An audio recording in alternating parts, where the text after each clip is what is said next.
ان الذين يكتمون ما انزلنا من البينات والهدى من بعد ما بيناه للناس في الكتاب اولئك يلعنهم الله ويلعنهم اللاعنون. اب یہاں پر ایک بہت بڑے گناہ کا تذکرہ، اس گناہ کے اوپر عذاب اور عذاب سے بچنے کا طریقہ ذکر کیا جا رہا. تین چیزیں: بہت بڑے گناہ کا تذکرہ، اس گناہ کے اوپر عذاب اور اس عذاب سے بچنے کا طریقہ. فرمایا اللہ رب العزت نے کہ اِنَّ بے شک الذین وہ لوگ کہ جو یکتمون کتمان کرتے ہیں. کتمان کرنا چھپاتے ہیں. اور یہ چھپانا کیسے ہوتا تھا؟ یہ دو طرح چھپاتے تھے. ایک اتنے دیدہ دلیر تھے کہ اپنی کتاب منگوا کے اس کے اوپر جو چیز لکھی ہوتی اس بات کے اوپر ہاتھ رکھ کے کہتے ہیں لوٹ ڈھونڈو کدھر ہے. کیسی عجیب چیز بات نیچے لکھی ہے. ہمارے ایک جاننے والے تھے تو کہنے لگے میں تو ساری زندگی نقل کرتا رہا. میں نے کہا تم کبھی پکڑے نہیں گئے؟ تو کہنے لگے کہ میں تو کبھی نہیں پکڑا گیا. ایک دفعہ ایک بندے نے جو ایگزامینر تھا، انویجیلیٹر جس کو آپ کہتے ہیں، نگراں، وہ میرے پاس آیا تھا. دور سے مجھے لگتا تو نقل کر رہا ہے، جب قریب آئی تیری تلاشی لکھا کہ نہیں پکڑے گیا تو میں تمہارے پر کیس نہیں بناؤں گا، کچھ بھی نہیں کروں گا. مجھے بتا دو کہ وہ پرچی ہے کہاں جس سے تو نقل کر رہا ہوں. کہتا نہیں آپ تو راشن بھی ہو. وہ کہتا میں نے تلاشی لی. کہتا نہیں مجھے بتا دو، میں تمہیں صحیح کہہ رہا ہوں، میں تمہیں کچھ نہیں کہتا، مجھے تجسس بہت ہے. کہتا یہ لو آدمی چھپا کے نا دیدہ دلیری سے کہتا میں نے اس کے سامنے سے میں کہ لو تلاشی. اب اس کے تصور میں بھی نہیں ہے کہ اس کے اندر ہوگا. یہ ایسے جو دیدہ دلیر ہوتے ہیں نا، پنجابی میں کہتے ہیں لتھی جڑی کوئی نہیں، پڑھے بھی گئے تو کوئی ڈاری خوف ہی نہیں ہے. تو یہ ایسے جو دیدہ دلیر لوگ ہوتے ہیں نا، وہ یہ کام کرتے ہیں. ایسے ہاتھ رکھ دیا ہوا یہ کدھر لکھا ہوگا؟ نبی صلی اللہ علیہ وسلم کا نام کدھر ہے؟ کدھر ہے؟ وہ کہنے لگے اس اوپر اٹھائے یہاں سے. اس نے اٹھایا تو نیچے لکھا ہوگا. اتنے دیدہ دلیر لوگ. دوسرا چھپانے کا طریقہ یہ ہوتا تھا کہ بتاتے ہی نہیں تھے کچھ بھی. حق بات پوچھی گئی، بتایا ہی نہیں کسی. اچھا یہاں پر ایک ابو داؤد کی حدیث بھی ہے اور بڑی سخت وعید ہے اس بندے کے لیے کہ جس کو صحیح مسئلہ پتا ہو اور وہ آگے میں بتاتا ہوں. اس کا مطلب کہ مسئلہ پتا ہو تو بیان کر دو. جبکہ دوسری روایت میں یہ آتا ہے کہ سیدنا ابو ہریرہ رضی اللہ تعالیٰ عنہ کو روک دیا گیا عوام الناس میں عام مسائل کچھ بیان کرنے سے. اب یہ کیا بات ہوئی؟ بات یہ ہوئی کہ صحابہ فرمایا کرتے تھے کہ خصوصاً حضرت علی رضی اللہ تعالیٰ کہ یہ جو لوگوں کے سامنے ایسی مسائل بیان نہ کرو کہ جو ان کو انکار کی طرف ابھار دے. مطلب دین کے مسئلے مسلمہ ہیں، پکے ہیں، لیکن اگلے کی عقل کے مطابق بیان کرو. وہ جتنا ہضم کر سکتا ہے ایک ایک کر کے مسئلہ بیان کرتے جاؤ. وہ پہلے دن ہی مثال کے طور پر میں آپ کو ایک مثال دیتا ہوں. کئی لوگوں کو شوق ہوتا ہے کہ بس مسئلہ سن لیا ہے تو آگے بس بیان کرنا، یہ نہیں دیکھنا دوسرے کی بھی تربیت ہوئی کہ نہیں ہوئی. ایک مسئلہ ہے جب اللہ کے نبی نے کوئی فرما دیا اس کو مان لینا چاہیے. ایک دفعہ آپ علیہ السلام نے نماز پڑھائی، سلام پھیرتے ہوئے کہا السلام علیکم ورحمۃ اللہ وبرکاتہ کہہ دیا.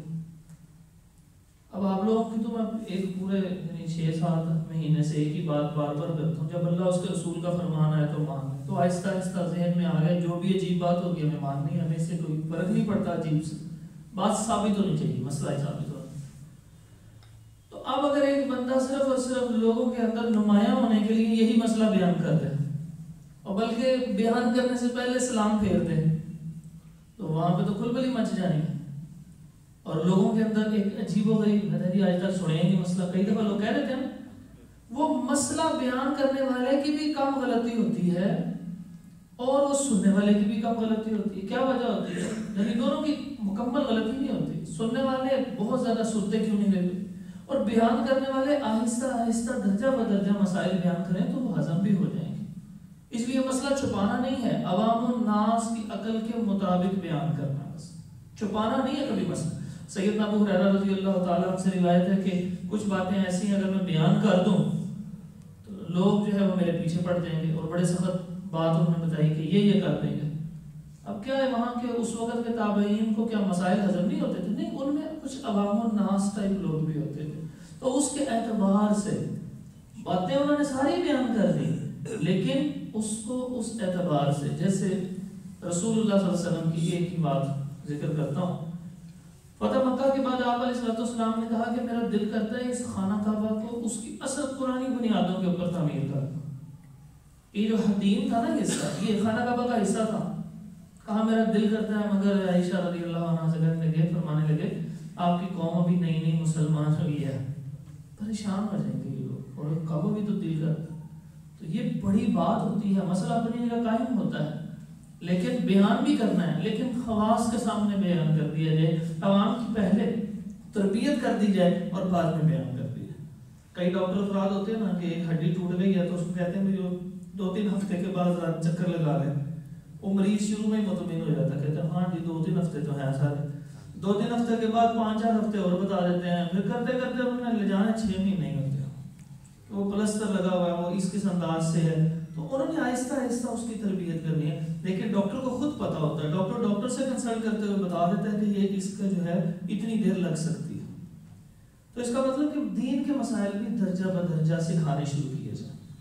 تو یہاں پر چھپاتے, وہ کسی کو بھی بیان نہ کرتے, وہ چھپا ہی جاتے. فرمایا کہ بے شک وہ لوگ جو چھپاتے ہیں ماں اس چیز کو جو انزلنا ہم نے نازل کیا من البینات, واضح دلائل میں سے. کون سے دلائل یہاں پہ یاد رکھ لیں, دلائل سے مراد محمد رسول اللہ صلی اللہ علیہ وسلم کا آنا, اسی دلائل تھے. والہدی, اور ہدایت, اس کو چھپاتے ہیں. من بعد ما بیناہ للناس, اس کے بعد کہ جو بیناہ ہم نے واضح کر دیا اس کو. 3 لفظ ہے یہ, بیان کرنا, بیناہ نا ہم, اسے ہم نے بیان کر دیا, یعنی واضح کھول کے بیان کری. کن کے لیے کیا ہے؟ للناس, لوگوں کے لیے. فی الکتاب, کتاب میں. تو اب یہ اس کو چھپانے کی کوشش کرتے ہیں, یعنی یہ تو رات میں سب کچھ بیان کر دیا گیا ہے, اس کو چھپانے کی کوشش کرتے ہیں اور چھپاتے ہیں. فرمایا اولئک, یہی وہ لوگ ہیں, یلعنہم اللہ, لعنت کی ہے ان پر اللہ نے. وَيَلْعَنُهُمُ اللَّاعِنُونَ, اور لعنت کرنے والے بھی لعنت کرتے ہیں. اب یہ لعنت کرنے والے کون ہیں, اس کی آگے وضاحت آ رہی ہے, وہاں جا کے کرتے ہیں آج انشاءاللہ. دوسرا کہ لعنت جو ہے کرنی چاہیے کہ نہیں کرنی چاہیے, معین لعنت کا کیا حکم ہے, یہ بھی اگلی 2 آیتوں کے بعد ذکر کرتا ہوں. الا مگر, کیا مطلب لعنت سے بچنے کے لیے کون کون سے کام کرنے پڑیں گے؟ الا مگر, الذین, وہ لوگ کہ جو تابوا, توبہ کر لیتے ہیں, وَأَصْلَحُوا, اور اصلاح کر لی انہوں نے, وَبَيَّنُوا, اور بیان کر. دیکھیں خالی توبہ کافی نہیں ہے اور خالی اپنی نئی نیکیاں کافی نہیں ہے. جو پچھلی غلطی کی ہے اس کا اظہار کریں, جو چھپایا ہے لوگوں کے سامنے کہ یہ محمد رسول اللہ صلی اللہ علیہ وسلم نہیں ہے, یہ بات یوں کہا کرتے تھے, جھوٹ بولا کرتے تھے, پھر کہتے تھے جی ہمیں کیا پتا کہاں پہ ذکر آیا. تو یہ جو چھپایا ہے وَبَيَّنُوا, اور اگر انہوں نے وہ آگے لوگوں کے سامنے بیان کر دیا, فَأُولَئِکَ, یہی وہ لوگ ہیں. اتوب, میں متوجہ میں نے کہا تھا توبہ کس کو کہتے ہیں؟ لوٹ آنا. تو جب اتوب اللہ تعالیٰ کے لیے لفظ آ رہا ہے کہ اللہ تعالیٰ کہتے ہیں میں کرتا ہوں, تو اس کا مطلب وہ لوٹ آنے والوں کو قبول فرما لیتے ہیں, اس کی مہربانی کو قبول کر لیتے. میں متوجہ ہوتا ہوں علیہم, ان پر, وانا, اور میں, التواب, بہت توبہ قبول کرنے والا, الرحیم, نہایت رحم کرنے والا. اور میں نے آپ کو 4 باتیں بتائی تھی. اگر کسی لفظ سے پہلے تے آ رہا ہے تو, نئی باتیں بتائی تھی نا, تے آ رہا ہے تو تم, اور یہ آ رہا ہے تو وہ, اور نون آ رہا ہے ہم, اور الف آ رہا ہے تو میں. ٹھیک ہے جی, تو یہ اس کی ایک مثال آگے گزر گئی. آگے جی, ان الذین کفروا, مگر یاد رکھیے جو توبہ کے بغیر مر گئے, بے شک وہ لوگ کہ جو کفر کرتے ہیں, وماتوا, اور ماتوا, مر جاتے ہیں, وہم, اور وہ, کفار, کافر ہوتے ہیں, یعنی وہ اس حال میں دنیا سے جا رہے ہیں کہ وہ کافر ہیں. اولئک, یہی وہ لوگ ہیں کہ علیہم, ان کے اوپر, لعنت اللہ, اللہ کی لعنت ہے. والملائکہ اور فرشتوں کی، والناس اجمعین اور سب انسانوں کی۔ اب وہ پیچھے والے 4-3 لائنیں اوپر دیکھیں، اللعین لکھا ہو تو کیا ترجمہ ہے اس کا؟ لعنت کرنے والے۔ اب نیچے وہ بیان ہو گیا کہ ملائکہ بھی ہیں اور لوگوں میں سے بھی، یعنی اللہ رب العزت کی اللہ رب العزت کی مخلوق ہے جو رب سے بد دعا کرتی ہے۔ لعنت کہتے کسے؟ لعنت کہتے ہیں کہ اللہ تعالیٰ کی رحمت سے دور کر دیا جائے۔ لعنت فی نفسی چیز تو نہیں ہوتی، اللہ تعالیٰ کی رحمت سے ساری کائنات چل رہی ہے، جب رب کی رحمت ہی دور ہو گئی تو ساری کائنات کا نظام ختم ہو جائے۔ ایک بندہ رب کی رحمت سے سارے کام کر رہا ہے، ورنہ اس کو گناہ تو اس کو تباہ کر دیں گے پکڑ کے۔ تو جب رب کی رحمت دور ہو گئی تو پھر کیا چیز اس کے اوپر لازم آئی؟ تباہی۔ کیا لازم آئی؟ تباہی لازم آئی۔ تو اس لیے فرشتے لعنت کرتے ہیں۔ دیکھیں یہ جب رسول اللہ صلی اللہ علیہ وسلم منبر کی سیڑھیاں چڑھ رہے تو جبرائیل علیہ السلام نے آ کے کیا کہا تھا؟ رب کی لعنت ہو اس شخص پر، رب کی لعنت ہو اس شخص پر، رب کی لعنت ہو اس شخص پر۔ 3 قسم کے بندوں پر رب کی لعنت کرواتا۔ اور رسول اللہ صلی اللہ علیہ وسلم جیسے مہربان بھی کیا کہتے ہیں؟ آمین۔ کیا مطلب؟ واقعی لعنت ہو۔ لعنت کا کیا مطلب میں نے بتایا جی؟ اللہ تعالیٰ کی رحمت سے دور۔ اور رب کی رحمت دور ہوئی تو سارا نظام کس سے چل رہا ہے؟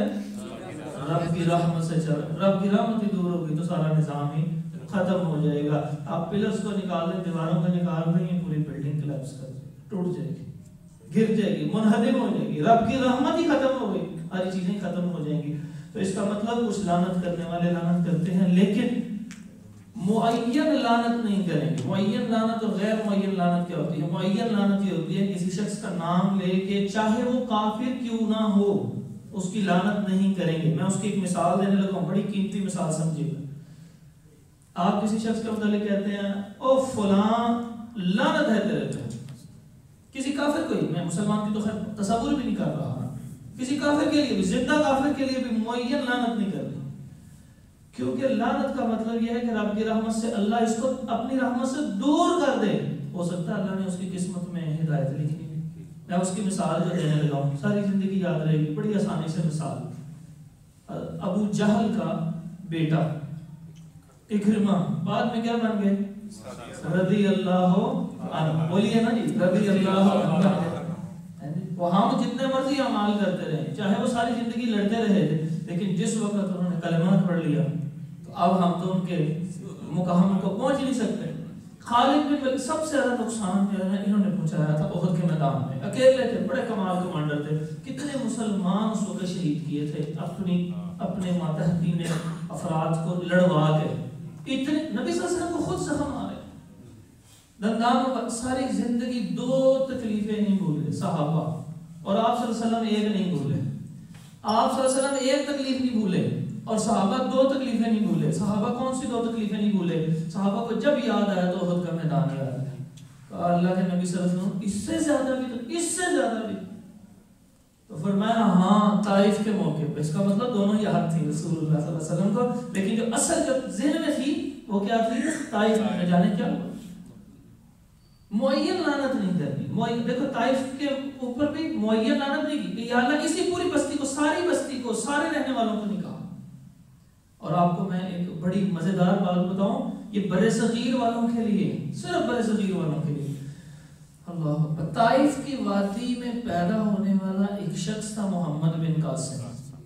اللہ اکبر، لعنت ہو گئی ہوتی، وہ ساری بستی ہو جانی تھی تباہ، تو محمد بن قاسم نے تو نہیں پیدا ہونا سے۔ اللہ پاک کا نظام ہے، اسی بستی کے اوپر رحمت ہوئی، محمد بن قاسم پیدا ہوا اور یہ اس علاقے میں آیا، آتے آتے یہاں پر آیا۔ سب سے زیادہ اس فاتح کی جو فتوحات اور نظام عدل کو دیکھ کر ہندو مسلمان ہوئے تھے۔ اور یاد رکھیے جو سید نہیں ہے وہ یہیں پہ کہیں نہ کہیں ان کے فور فادرز وہیں پہ جا کے ملیں گے، فلاں بن فلاں بن فلاں، کوئی نہ کوئی ایسا ہی مل جائے گا۔ تو پھر پیچھے کس کی محنتیں ہوئیں؟ اس فاتح کی۔ اور اس سے پیچھے علاقہ کون سا؟ اور اس علاقے میں بد دعا سے کس نے اعراض کیا تھا؟ رسول اللہ صلی اللہ علیہ وسلم۔ برِ صغیر پہ تو اس سے زیادہ اور کیا رحمت ہوگی؟ رسول اللہ صلی اللہ علیہ وسلم ایسے نہیں، وَمَا أَرْسَلْنَاكَ إِلَّا رَحْمَةً لِلْعَالَمِينَ۔ سبحان اللہ۔ اچھا جی آگے کیا ہے جی؟ خالدین فیہا، وہ ہمیشہ اس میں رہیں گے۔ اسی جمعے والے دن نا جی، جمعہ پڑھا کے میں فارغ ہوا تو ایک صاحب آئے اور آ کے کہنے لگے بیٹا آوازیں بند کر دو.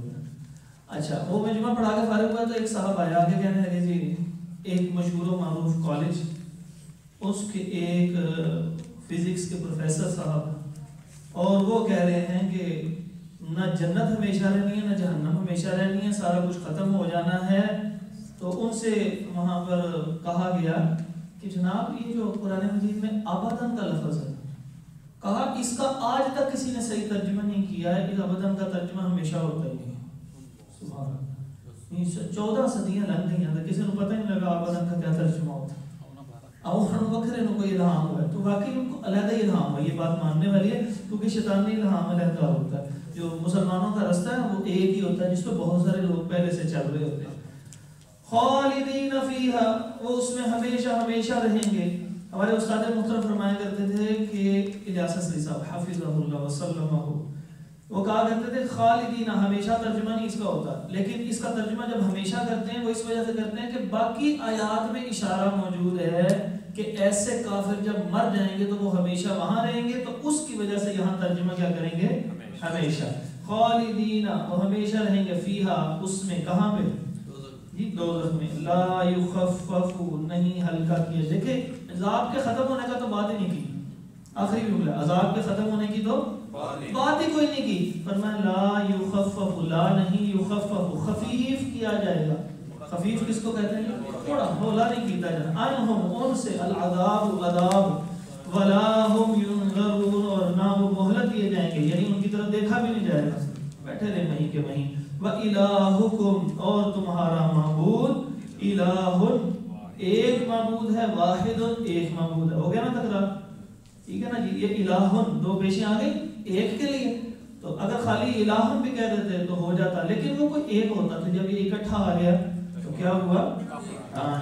الہ واحد ایک معبود ہے. لا الہ جی, لا الہ نہیں ہے معبود الا مگر ہوا وہ. ہوا کا میں نے آپ کو ایک بات بتائی تھی, وہ بچوں کو کیا بتانا تھا جی, وہ پہلے لکھ دینا اور ہے کو ترجمہ کیا بن گیا, وہ تو لکھنے میں بھی وہ آ گیا. هو الرحمن, وہ رحمان ہے, الرحیم بڑا ہی رحم کرنے والا ہے. اللہ رب العزت ہم سب کے اوپر خاص رحمت فرما دے. اور یہ استغفر اللہ علی و لکم ولجمیع